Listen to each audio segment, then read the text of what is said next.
Hi అండి. నమస్తే. ఈరోజు చికెన్ బిర్యానీ సింపుల్‌గా ఎలా చేసుకోవాలో చూద్దాం.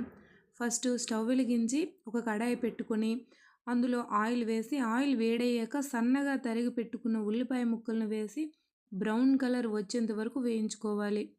అవి పక్కన పెట్టుకోవాలి. తరువాత చికెను 2 సార్లు నీట్‌గా కడిగి, అందులో పసుపు, కారం, ఉప్పు, పచ్చిమిరపకాయ ముక్కలు, మసాలా దినుసులు, పెరుగు కొంచెం ఎక్కువగానే వేసుకోవాలండి.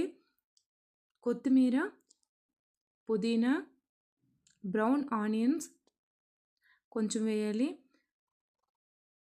చికెన్ మసాలా, ఆయిల్ 1 స్పూన్, నిమ్మరసం, అల్లం వెల్లుల్లి పేస్ట్ కూడా వేయాలండి. వీడియో మిస్ అయింది. ఇవన్నీ బాగా కలుపుకొని మూత పెట్టి ఫ్రిడ్జ్‌లో 1 అవర్ ఉంచాలి.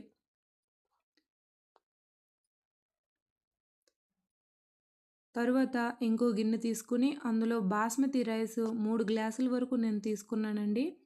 ఇవి కూడా మనం 2 టైమ్స్ నీట్‌గా కడిగి మూత పెట్టి 1 అవర్ నానబెట్టుకోవాలండి ఇవి కూడా. తరువాత స్టవ్ వెలిగించుకొని ఇంకొక గిన్నె పెట్టి అందులో ఆయిల్, నెయ్యి, ఉల్లిపాయ ముక్కలు, పచ్చిమిరపకాయ ముక్కలు, టమాటా ముక్కలు, అల్లం వెల్లుల్లి పేస్ట్ వేసి కలుపుకొని అది వేగాక మనం మ్యాగ్నేట్ చేసుకున్న చికెన్ని తీసి వేసుకోవాలండి. ఇది బాగా కలిపి మూత పెట్టుకొని ఉడికించుకోవాలి.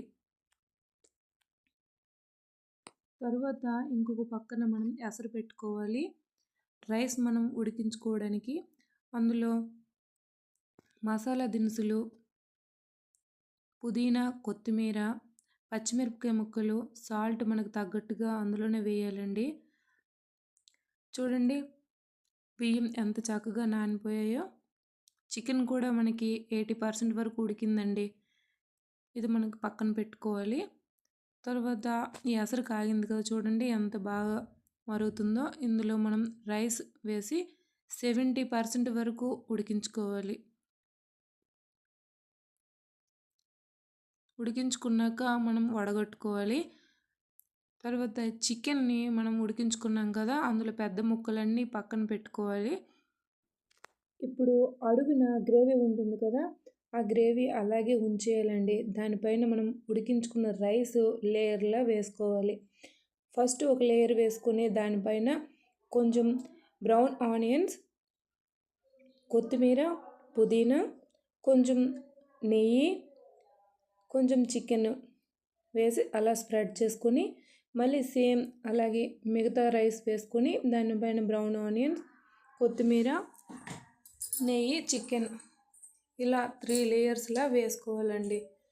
వేసుకున్నాక దీనిపైన తగ్గట్టుగా ఒక మూత పెట్టుకొని స్టవ్ వెలిగించి స్టవ్ పైన ఒక అట్ల పెనం ఉంటుంది కదా, అది పెట్టి వేడవ్వాలి బాగా. వేడైన తర్వాత ఈ గిన్నె పెట్టుకోవాలండి. చూడండి బిర్యానీ మసాలా అయినా చికెన్ మసాలా అయినా కొంచెం అలా పైన వేసి పెట్టుకోవాలి. ఇప్పుడు దీనిపైన నిండుగా నీళ్లు వేసిన ఒక గిన్నె పెట్టి దమ్ చేసుకోవాలి. ఒక 20 నిమిషాల వరకు అలా ఉంచాలండి. దాని తర్వాత దించుకొని ఇలా సర్వ్ చేసుకోవాలండి. చూడండి ఎంత బాగా వచ్చిందో. చూస్తుంటే మనకి నోరు ఊరిపోతుంది కదా. ఇలాగే మీరు కూడా ఒకసారి ట్రై చేసి ఎలా ఉందో కామెంట్ చేయండి. లైక్ చేసి సబ్స్క్రైబ్ చేసుకోండి.